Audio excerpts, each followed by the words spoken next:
नमस्कार स्टूडेंट। हमने पिछले क्लास में शोध प्रविधि के वैज्ञानिक शोध पद्धति के बारे में जाने, उसकी विशेषता और वैज्ञानिक शोध पद्धति के प्रमुख चरण के बारे में जाने। तो आज हम पढ़ेंगे वैज्ञानिक शोध पद्धति के अगला चरण, या जिसके माध्यम से हम क्या करते हैं, अपनी शोध को पूरा करने का कार्य करते हैं, उसको पढ़ेंगे। जिसके सबसे पहला चरण माना जाता है परिकल्पना। परिकल्पना कहने का मतलब ये है किसी विषय को अध्ययन करने से पहले जो हम धारणा बनाते हैं, जो सोच बनाते हैं पहले से, पूर्व सिद्धांत किसी विषय का अध्ययन करने से, उसे परिकल्पना कहा जाता है। किसी भी अनुसंधान कार्य को प्रारंभ करने से पूर्व उसका लक्ष्य निर्धारित करने का कार्य करते हैं वैज्ञानिक अनुसंधान में, उसे ही परिकल्पना कहा जाता है। वैज्ञानिक अनुसंधान के कार्य में लक्ष्य को परिकल्पना के रूप में निश्चित करता है। वैज्ञानिक परिकल्पना के द्वारा सामाजिक अनुसंधान का लक्ष्य, अध्ययन का क्षेत्र और अध्ययन से संबंधित तथ्यों आदि को निश्चित करता है। इतना ही नहीं, अनुसंधान में जिन कारकों का वैज्ञानिक कार्यकरण संबंध को परीक्षण करना हो जाता है, उन्हें भी परिकल्पना के रूप में स्पष्ट किया जा सकता है। इस प्रकार से सामाजिक अनुसंधान में परिकल्पना का जो महत्व है वो विशेष रहता है और महत्वपूर्ण रहता है। या उसके आधार पर हम क्या कर सकते हैं, अपने जो उद्देश्य है, जो नया अध्ययन करना चाहते हैं, नए विषय का जानकारी प्राप्त करना चाहते हैं, वो आसानी से प्राप्त कर सके। मगर जो परिकल्पना है उसका अर्थ क्या होता है, तो परिकल्पना अंग्रेजी के हाइपोथेसिस का हिंदी अनुवाद है, जो ग्रीक भाषा से लिया गया है और जो दो शब्दों से मिलकर बना हुआ है। पहला शब्द है हाइपो अर्थात बिलो, ये नीचे। उसके बाद आता है दूसरा शब्द आता है थेसिस। थेसिस अर्थात थ्योरी, और थ्योरी का अर्थ होता है विचार या सिद्धांत। हाइपोथेसिस का पूर्ण अर्थ है बिलो थ्योरी या सिद्धांत का पूर्व कथन है। इसका हिंदी रूपांतरण परिकल्पना है। और परिकल्पना का अगर क्या करके देखें, अगर उसका विच्छेद करके अगर अर्थ जाने, तो परिकल्पना दो शब्दों से मिलकर बना है, जिसमें पहला आता है परि का अर्थ होता है पूर्व, तथा कल्पना से होता है, और यहाँ पर तथा उसके बाद कल्पना का अर्थ होता है विचार या सिद्धांत। और परिकल्पना का पूर्ण अर्थ अगर देखें तो पूर्व विचार अगर पूर्व सिद्धांत। इस प्रकार से परिकल्पना का शाब्दिक अर्थ एक ऐसा विचार अथवा ऐसे सिद्धांत जिसका अनुसंधानकर्ता अध्ययन के लक्ष्य के रूप में रखता है और उसकी जांच करता है, तथा अध्ययन के निष्कर्ष में परिकल्पना को सत्य सिद्ध होने तक एक सिद्धांत के रूप में स्थापित करता है। इस प्रकार से परिकल्पना का एक कच्चा सिद्धांत है जिसे अनुसंधान के परीक्षण के लिए किया जाता है।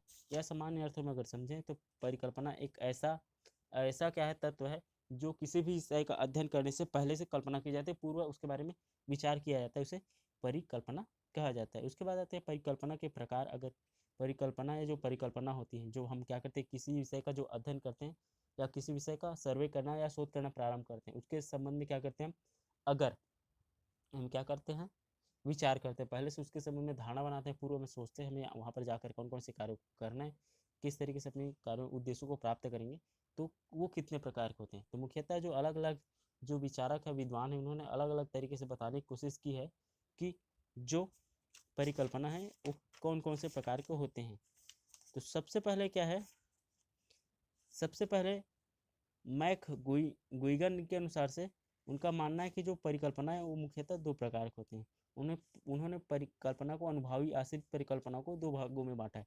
सबसे पहले परिकल्पना को उन्होंने क्या कहा है, सार्वभौमिक परिकल्पना, और दूसरा आता है अस्तित्ववादी परिकल्पना। तो सार्वभौमिक परिकल्पना का मतलब ये है, उनका मानना है कि सार्वभौमिक परिकल्पना वे है जिनका अध्ययन किए जाने वाला जो चर सभी समय और सभी स्थान पर उपस्थित रहता है।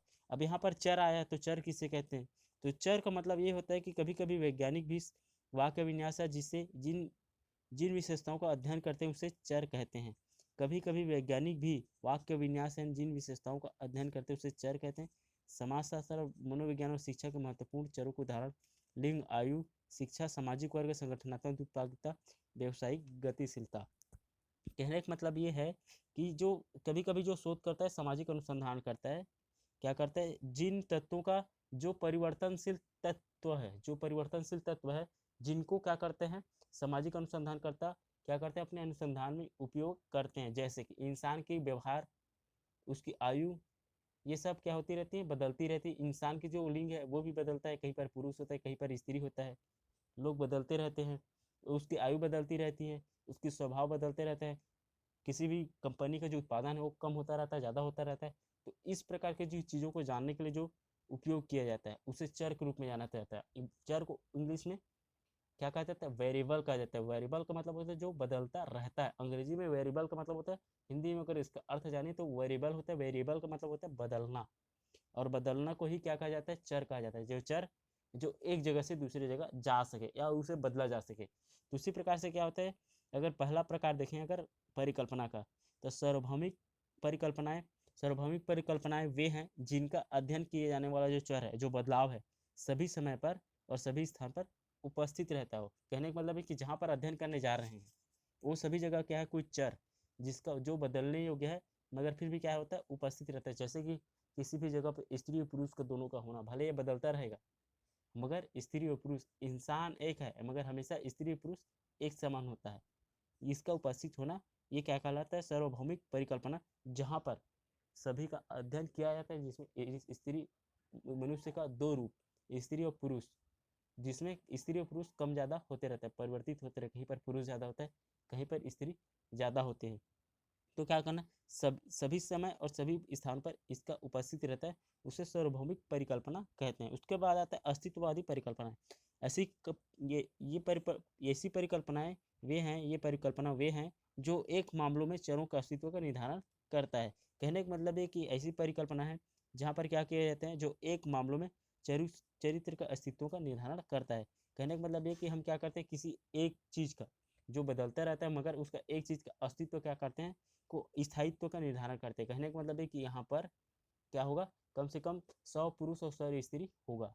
दोनों अलग अलग हैं मगर यहाँ पर 100 स्त्री और 100 पुरुष होगा। इसके संबंध में क्या करते हैं, निर्धारण करते हैं, उसे अस्तित्ववादी परिकल्पना कहते हैं। उसके बाद आते हैं जो हेज ने भी क्या किया है, अपने अनुसार से परिकल्पना के भी दो प्रकार बताने की कोशिश की, जिसमें सबसे पहला आता है सरल परिकल्पना, दूसरा आता है मिश्रित परिकल्पना। तो सरल परिकल्पना को उसका मतलब है कि इसमें सामान्य परिकल्पना आती है तथा किन्हीं दो चरों के बीच सह संबंध की स्थापना की जाती है। कहने का मतलब ये है कि सामान्य जो परिकल्पना है या सरल परिकल्पना में दो बदलाव होने वाले जो वस्तुएं, जो चीज़ें हैं, उसके मध्य कौन सा संबंध है, उन संबंध को या उस सह संबंध स्थापित करने का स्थापना करता है कि इनके मध्य कौन कौन से ऐसे संबंध हैं जिसको जानने के बाद क्या किसी सके, एक नया ज्ञान प्राप्त किया जा सकता है। जो सामाजिक परिवर्तन हमेशा होती रहती है और मनुष्य क्या होती है कि उसकी उम्र भी परिवर्तित होती रहती है, मगर इसके मध्य कौन से संबंध है उसको भी स्थापित करने का काम करती है सरल परिकल्पना। उसके बाद आते हैं मिश्रित परिकल्पना। का मतलब होता है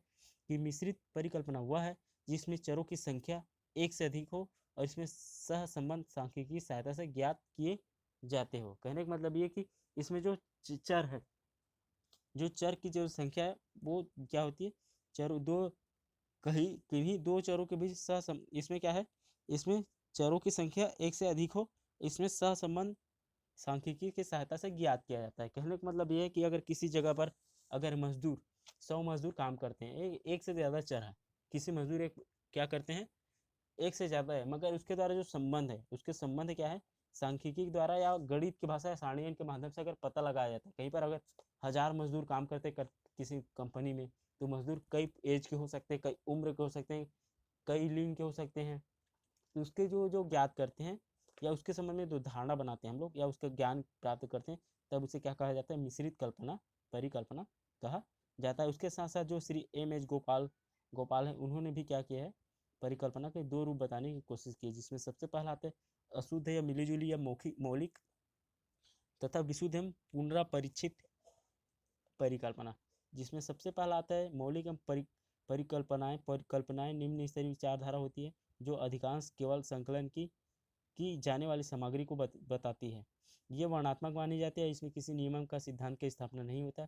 ये पिछले निष्कर्षों एवं नियमों के सिद्धांत को दृढ़ता प्रदान करती है। कहने का मतलब है कि जो मौलिक जो मौलिक परिकल्पनाएं होती है, ये निम्न स्तरीय विचारधारा होती है।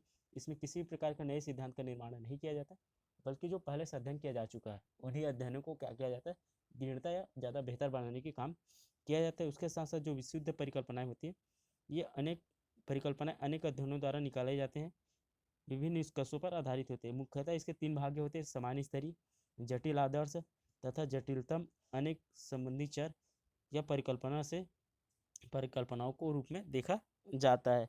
उसके साथ साथ गुर्डे ने भी क्या किया है, दो प्रकार से गुर्डे तथा हार्ट ने भी 2 प्रकार के 3 प्रकार की श्रेणी में विभाजित किया, जिसमें अनुभवात्मक अनुभवात्मक, दूसरा जटिल आदर्श, उसके बाद है तीसरा विवेचनात्मक चरों से संबंधित। उन्होंने 3 तरीके से बताने की कोशिश की है, मगर अगर सामान्य तौर पर अगर देखें तो सामान्य तौर पर परिकल्पनाओं को निम्नलिखित 3 श्रेणियों में भागित किया जा सकता है, बांटा जा सकता है, जिसमें सबसे पहला आता है परीक्षणात्मक एकरूपता वाली परिकल्पनाएं। इस श्रेणी में वो परिकल्पना आती है जिसमें निम्न विशेषता होती है, जिसमें सबसे पहला ये विशेषता ये आती है कि इस प्रकार की जो परिकल्पना है सामूहिक जीवन में प्रचलित मान्यताओं पर आधारित होता है, पहला। दूसरा आता है इस प्रकार की जो परिकल्पनाएं हैं परीक्षण के समान तथ्यों के आधार पर किया जाता है। इस उदाहरण के तौर पर अगर देखें तो अक्सर कहा जाता है कि भूरी आंखों वाली व्यक्ति चालाक होता है। इस परिकल्पना की सत्यता के लिए भूरी आंखों वालों व्यक्तियों की खोज करना पड़ेगा। ये परीक्षणात्मक एकरूपता वाली परिकल्पना है। दूसरा परिकल्पना सामान्य तौर पर देखें तो जटिल आदर्शात्मक परिकल्पना। इसमें अगर देखें तो इसकी विशेषता अगर देखें तो कुछ कारक अनेक कारणों से संबंधित होते हैं।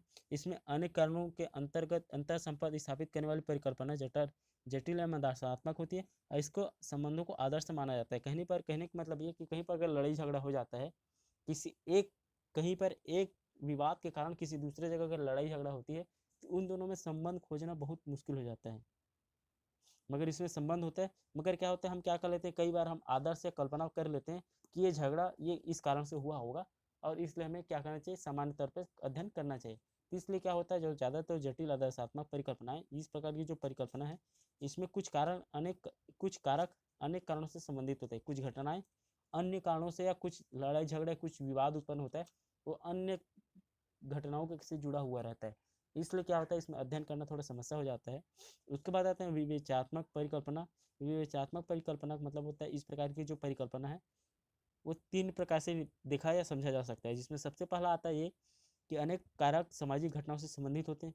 प्रत्येक कारक परिकल्पना पर आधारित हो सकता है और परिवर्तित परिस्थितियों में कारकों के बीच अंतर संबंध ज्ञात करने के लिए इस प्रकार की परिकल्पनाओं की सहायता ली जा सकती है। जैसे अगर देखें कोई बाल अपराध कहीं पर होता है तो यह अनेक कारणों का परिणाम हो सकता है। तर्क आधार पर आधारित इन कारणों में अंतर संबंध स्थापित करने के लिए इस प्रकार की परिकल्पनाओं का निर्धारित किया जा सकता है। कहने का मतलब है कि अगर बाल पर अपराध है तो बाल अपराध भी बहुत सारे कारणों से हो सकता है, या तो उसके पास पैसा नहीं है, घर में कोई बड़ा है नहीं, ये घर में कोई बीमार है, घर में पैसों की आवश्यकता है, खाने के लिए जगह नहीं। तो कहने का मतलब है कि एक विवेचनात्मक परिकल्पना है, हम विवेचन करके या उसका ज़्यादा से ज़्यादा बात करके क्या कर सकते हैं, परिकल्पना कर सकते हैं कि ऐसे कार्य या ऐसे घटना जो घटते हैं, जो सामाजिक घटना घटते हैं उसके घटने का कारण क्या हो सकता है।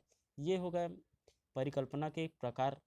उसके बाद आते हैं जो परिकल्पना है, परिकल्पना के जो स्रोत है, जो परिकल्पना करते कोई भी व्यक्ति अगर किसी विषय पर क्या करते हैं, परिकल्पना करते, पूर्व धारणा निर्माण करते हैं, किसी विषय के बारे में पहले से क्या करते हैं, सोचते हैं, तो उसका स्रोत क्या होता है, वो कहाँ से ऐसे सोचते हैं। तो लुनबर्ग के अनुसार एक फलप्रद परिकल्पना की खोज से हम कविता, साहित्य, दर्शन एवं समाजशास्त्र के विस्तृत वर्णात्मक साहित्य, मानव जाति का शास्त्र, कलाकारों के काल्पनिक सिद्धांतों, उन पर गंभीर विचारों के सिद्धांत की संपूर्ण दुनिया की विचार कर सकते हैं, जिन्होंने मनुष्य की सामाजिक संबंधों को गहन अध्ययन करके अपने नियोजित किया है। उसके साथ साथ एम.एच. गोपाल का मानना है, उन्होंने परिकल्पनाओं को प्रोत्साहन एवं निर्माण के प्रमुख स्रोत इस प्रकार से बताया। उनका मानना है कि सांस्कृतिक पर्यावरण, लोक बुद्धि एवं प्रचलित विश्वास एवं प्रथाएं, विशेष ज्ञान, समरूपता, अस्वीकृति सिद्धांतों का अपवाद या व्यक्तिगत अनुभव एवं व्यक्तिगत प्रतिक्रियाएं, ये सभी क्या करते हैं परिकल्पना या नए सोच को जन्म देने का काम करती है। उसके साथ गुर्डे और हार्ट ने भी परिकल्पना के 4 स्रोत बताए। पहला आता है पहला स्रोत उनका है सामान्य संस्कृति, वैज्ञानिक सिद्धांत, समरूपता और व्यक्तिगत अनुभव क्या करते हैं, परिकल्पना को जन्म देने का काम करते हैं। परिकल्पना के प्रमुख स्रोतों का अगर विभाजन करें, अगर परिकल्पना के प्रमुख स्रोतों का विभाजन करें तो इसमें मुख्यतः सामान्य संस्कृति, अनुभव, विज्ञान, समरूपता, सूझ, रचनात्मक दृष्टिकोण, प्राप्त परिकल्पनाओं की व्याख्याएं एवं उस क्षेत्र में हुए अनुसंधान, ये सभी चीज़ें क्या करता है, एक अनुसंधानकर्ता को क्या करते हैं, परिकल्पना करने में और किसी विषय का अध्ययन करने से पहले क्या है, एक सोच का निर्माण करने में क्या करते हैं, सहायता प्रदान करने का कार्य करते हैं। कहने का मतलब ये है कि सामान्य संस्कृति, तो प्रत्येक समाज की एक संस्कृति होती है, परिकल्पनाओं का आधार प्रदान करने के लिए संस्कृति की विशेषताओं को महत्वपूर्ण भूमिका बनाती है। सामाजिक समस्याओं पर सामाजिक घटनाओं को इन संस्कृति विशेषताओं से अलग करके नहीं समझा जा सकता। भारत में जाति प्रथा, संयुक्त परिवार, उसके बाद आते हैं जजमानी प्रथा आदि से संबंधित अनेक परिकल्पनाओं का निर्माण किया जा सकता है। ग्रामीण जीवन में होने वाले परिवर्तनों की अनेक परिकल्पना हो सकती है। कहने का मतलब ये है कि आप जिस परिवेश में रहते हैं, आप जिस परिवेश में रहते हैं उस परिवेश का अगर आपको अध्ययन करना है, जिस उस विषय के बारे में अध्ययन करते हैं, तो आप क्या कर सकते हैं, अपने यहाँ जो सामान्य संस्कृति, आप जिन परिस्थिति में रहते हैं, जिन चीज़ों में लगातार घुले मिले हैं, उसके आधार पर क्या कर सकते हैं, आप क्या कर सकते हैं, उसके आधार पर आप स्रोत का निर्माण या परिकल्पनाओं का निर्माण कर सकते हैं, क्योंकि आपने लंबे समय में उन जगहों पर रहा है। उसके बाद आते हैं अनुभव। तो परिकल्पना के निर्माण में अनुभव सबसे महत्वपूर्ण भूमिका निभाती है। कहने का मतलब ये कि आप किसी लंबे समय से किसी परिस्थिति में अगर रह रहे हैं, तो क्या कर सकते हैं, आप आने वाले समय में उसका अध्ययन किस तरीके से किया जा सकता है। कहने का मतलब है कि अगर लंबे समय से, जैसे आप क्रिकेट खेल रहे हैं, अगर क्रिकेट खेल रहे हैं तो क्या कर सकते हैं, क्रिकेट खेल रहे हैं तो उसमें क्या कर सकते हैं, आप क्रिकेट में आप क्या कर सकते हैं, व्यक्तिगत अनुभव के माध्यम से आगे आने वाले समय में बता सकते हैं, किसी भी व्यक्ति के क्रिकेट स्टाइल को देखकर बता सकते हैं कि आने वाले समय में किस तरीके से क्या कर सकते हैं, क्रिकेट को प्रस्तुत करेगा। कहने का मतलब ये, उसके साथ साथ हम क्या करते हैं, हम सामान्य व्यक्ति को, अगर गाँव में जो सामाजिक काम करते हैं, हम उसको कार्यों को देखकर हमें अनुभव हो जाता है या पता लगा लेते हैं, क्योंकि हम क्या करते हैं, समाज में लंबे समय तक रहते हैं और हम व्यक्तियों के आचार विचार, उसके रहने या स्वभाव को हम क्या करते रहते हैं, देखते रहते हैं। इससे हम इस काबिल बन जाते हैं कि हम यह जान सकते हैं कि आने वाले समय में कौन व्यक्ति क्या बनेगा और क्या नहीं बनेगा। ये हम क्या कर सकते हैं, अनुभव के आधार पर पता लगा सकते हैं। इसका मुख्यतः इस प्रकार अनुभव के आधार पर हम क्या है, जो परिकल्पना है के दो स्रोत माने जाते हैं। अनुभव के आधार पर परिकल्पना के दो स्रोत माने जाते हैं, इसमें व्यक्तिगत अनुभव, दूसरा अनुभवी व्यक्तियों से परिचर्चा। इन दोनों आधार पर हम क्या कर सकते हैं, परिकल्पनाओं का स्रोत या परिकल्पना को जन्म दे सकते हैं। उसके बाद आते हैं विज्ञान। विज्ञान के आधार पर हम कैसे परिकल्पना को जन्म देंगे, यहाँ से कैसे जन्म होगा। तो विज्ञान और वैज्ञानिक सिद्धांत आदिकाल से परिकल्पनाओं का आधार रहे हैं। अनेक परिकल्पनाएं वैज्ञानिक आधार पर प्रस्तुत हो जाती है। जब इनकी पुनर्परीक्षण की जाती है, तब इसके आधार पर नवीन सामान्यीकरण को जन्म दिया जाता है। तो यह नवीन सामान्यीकरण नवीन परिकल्पना को जन्म देता है। उदाहरण के लिए देखें तो मद्यपान अनेक कारकों का परिणाम हो सकता है। इन कारणों को आधार मानकर जब मद्यपान का अध्ययन करते हैं, तो हमें नवीन तथ्य प्रकाश में आते हैं, जो नवीन प्रकल्पनाओं के आधार पर प्रस्तुत करते हैं। उसके बाद आता है अगला जो स्रोत है परिकल्पना का, वो समरूपता है। समरूपता से तात्पर्य दो तथ्यों से है, दो तथ्यों या दो सामाजिक घटनाओं से है, में समानता से है। उदाहरण के लिए अगर देखें तो मानव जीवन और पशु जीवन में अनेक समानता पाई जाती है।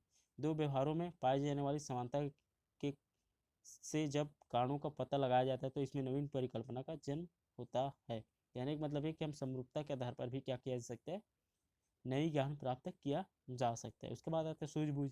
अनुसंधान करता व्यक्तिगत समझ भी नई परिकल्पना को जन्म दे देती है और उसमें सहायक होती है। व्यक्तियों की समझ से भिन्नता का होना नितांत स्वाभाविक है, और जिस व्यक्ति में अच्छी समझ होती है वही अच्छी परिकल्पना का निर्माण कर पाएगा। उसके साथ साथ रचनात्मक दृष्टिकोण भी क्या करता है, जो परिकल्पना है उसका निर्माण करने का कार्य करता है। जो व्यक्ति लगातार क्या है, तैयारी करता रहता है, विकास के कार्यों में लगा रहता है, और प्रेरणादायी चीज़ों को पढ़ता रहता है और इनके प्रभाव में रहता है, और लगातार चीज़ों का परीक्षण करता रहता है, वो भी क्या करता है, बेहतर परिकल्पना का निर्माण करने का कार्य करते हैं। क्योंकि पहले मस्तिष्क में विचारों का जन्म होना, विचारों का विकसित होना, उन पर कार्य करना, फिर प्रेरणा को क्या करना, परीक्षण करना। इससे क्या होता है, इस प्रकार से लोगों में फिर परिकल्पना का निर्माण होना प्रारंभ हो जाता है। उसके बाद आते हैं प्राप्त परिकल्पनाओं की व्याख्या। हमारे जीवन में सामाजिक घटनाओं से संबंधित अनेक परिकल्पनाएं विद्यमान रहती हैं, जिसकी सत्यता जांच की जा सकती है। उदाहरण के लिए अगर देखें तो सामाजिक प्रतिष्ठा के आधार पर इन आधारों में निरंतर परिवर्तन होते रहे, जिसकी जांच की जा सकती है। जो सामाजिक प्रतिष्ठा के आधार पर अगर देखें तो हमेशा परिवर्तित होती रहती है, और इसकी जांच की जा सकती है, और जांच के आधार पर क्या किया जा सकता है, हम परिकल्पना का निर्माण कर सकते हैं। उसके बाद आते हैं उस क्षेत्र में अनुसंधान। कहने का मतलब है कि जिस क्षेत्र में अनुसंधान करने वाले हैं, उस क्षेत्र में अनुसंधान पहले से हो जा रहते, उसके क्षेत्र के जो अध्ययन है, जो पहले में अध्ययन किया गया या जो पहले अनुसंधान किए गए चीज़ें हैं, उसको अध्ययन करके भी क्या कर सकते हैं, हम रोड मैप तैयार कर सकते हैं आने वाले समय के लिए। इसलिए क्या है, जो अध्ययन क्षेत्र है या उससे पहले जो अध्ययन किया गया है, उसके आधार पर भी हम क्या कर सकते हैं, परिकल्पना का निर्माण कर सकते हैं। ये तो हो गए परिकल्पना के प्रमुख स्रोत। उसके बाद आता है जो अच्छी परिकल्पना है। कोई भी व्यक्ति क्या करता है, किसी विषय के संबंध में सबसे अच्छा जो सोच बनाता है पहले से, उसका अच्छी विशेषता क्या होती है, सबसे अच्छा कोई परिकल्पना का निर्माण करे तो सबसे पहले क्या है, पहला विशेषता ये है अच्छी परिकल्पना की समस्या का पर्याप्त उत्तर। कहने का मतलब ये कि एक अच्छी परिकल्पना, उन्हीं परिकल्पना को अच्छी परिकल्पना मानी जाएगी जो व्यक्ति क्या करते हैं, जिनके पास जितनी भी वो जिस विषय के बारे में अध्ययन करना चाहता है उसके संबंध के में उसके पास सही उत्तर और पर्याप्त उत्तर होना चाहिए। अगर आपने क्या किया है आपने किसी विषय के बारे में क्या कर अध्ययन करना चाहते हैं और वहाँ पर जो समस्या उत्पन्न होने वाली है या वहाँ पर जो समस्या है उसके संबंध में आपके पास क्या नहीं है, हल नहीं है, तो आपकी परिकल्पना को सही नहीं माना जाएगा। दूसरा आता है समस्या का सरलतम उत्तर। कहने का मतलब ये है कि आपको कहीं पर अध्ययन परिकल्पना का इस प्रकार का होना चाहिए कि जो समस्या सरलतम उत्तर प्रस्तुत कर सके। उत्तर सरलतम और स्पष्ट होने से परीक्षा में कठिनाई नहीं होगी यदि परिकल्पना जटिल होगी। उत्तर भ्रमपूर्वक होंगे तथा उत्तरों की प्राप्ति में कठिनाई होगी। तो इसके लिए कुछ कुछ चीज़ों पे ध्यान देना जरूरी हो जाता है, जिसमें सबसे पहला क्या है कि परिकल्पना में जिस शब्दावली का प्रयोग किया जाए वह पर्याप्त रूप में सरल और स्पष्ट होना चाहिए। परिकल्पना का कार्य एवं छोटा होना चाहिए। उसके साथ साथ परिकल्पना में भ्रमपूर्ण भाषा का प्रयोग नहीं किया जाना चाहिए, तभी हम क्या कर सकते हैं, बेहतर उद्देश्य को प्राप्त कर सकते हैं। उसके बाद अगली विशेषता ये कि प्रयात्मक स्पष्टता। परिकल्पनाओं के स्पष्टता में गुंडे और हार्ट के अनुसार से दो बातें सम्मिलित करना जरूरी है।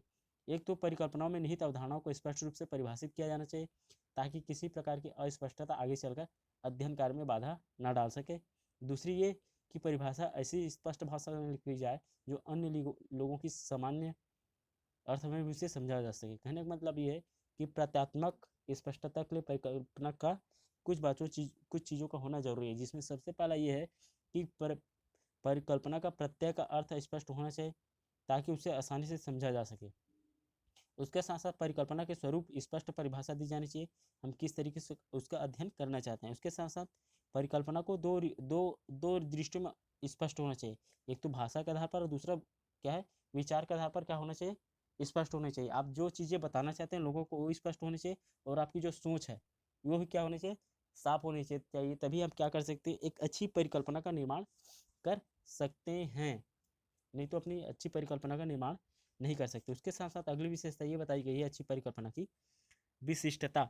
परिकल्पना को अपने में विशेषता लिए हुए होना जरूरी है, उसे अत्यंत विस्तृत नहीं होना चाहिए। विशिष्टता के आधार पर ही समस्या का स्पष्ट एवं गहन अध्ययन किया जा सकता है। कहने का मतलब है कि जो चीज़ें आपको जरूरी लगती है उन्हीं चीज़ों को लेकर क्या करना चाहिए, आपको अध्ययन में जाना चाहिए, बल्कि उसे बहुत ज़्यादा बड़ा नहीं करना चाहिए, क्योंकि बहुत ज़्यादा बड़ा होने के कारण, बहुत ज़्यादा विस्तृत होने के कारण कई बार क्या होते हैं, हम अपने जो अध्ययन है उसे भटक जाते हैं। इसलिए हमेशा क्या करना चाहिए, एक एक कल्पना या पहले से पूर्व सिद्धांत के निर्माण से पहले हमें क्या करना चाहिए, स्पष्ट विशिष्ट या स्पष्ट बनाना चाहिए। उसके साथ आता है प्रमाणीकरण योग्य। परिकल्पना का उद्देश्य उचित और सही निष्कर्ष निकालना है, तो इसी हमें क्या करना चाहिए, परिकल्पना ऐसी होनी चाहिए जिसमें परीक्षण योग्यता प्रमाणित होने की क्षमता हो, जिससे अगर हम किसी विषय को चयन कर रहे हैं तो उसे हम क्या कर सकें, परीक्षण कर सके, उसकी योग्यता को या प्रमाणित कर सके। ऐसी व्यवस्था का निर्माण, ऐसी परिकल्पना किसी करना चाहिए। उसके साथ साथ क्या करना चाहिए, किसी सिद्धांत से संबंधित परिकल्पना का चुनाव करते समय हमें ऐसी परिकल्पना लेना चाहिए जिसका किसी सिद्धांत से समर्थन किया जा चुका हो या सामाजिक जीवन के सिद्धांत पर विकास के लिए परिकल्पना का अत्यंत महत्व रखता है। कहने का मतलब ये है कि हमने जिस सिद्धांत का उपयोग कर रहे हैं या किसी विषय का चुनाव कर रहे हैं सिद्ध पद्धति का, तो उस पद्धति का चुनाव करते समय, उस परिकल्पना को चुनाव करते समय हमें ऐसी सिद्धांत का निर्माण करना चाहिए जो पहले से सिद्धांत का निर्माण हो चुका है और उसका समर्थन करता है। जो जीवन के जो सिद्धांत है, सामाजिक जीवन के सिद्धांत है, उसको परिकल्पना से क्या करना, उस विकास के लिए परिकल्पना का अत्यंत महत्व होता है। कहने का मतलब ये कि जो सामाजिक जीवन के लिए जो सिद्धांत निर्धारित करता है उसी प्रकार के सिद्धांत का हमें निर्माण करना चाहिए। उसके बाद आते हैं मिथ्यावादिता।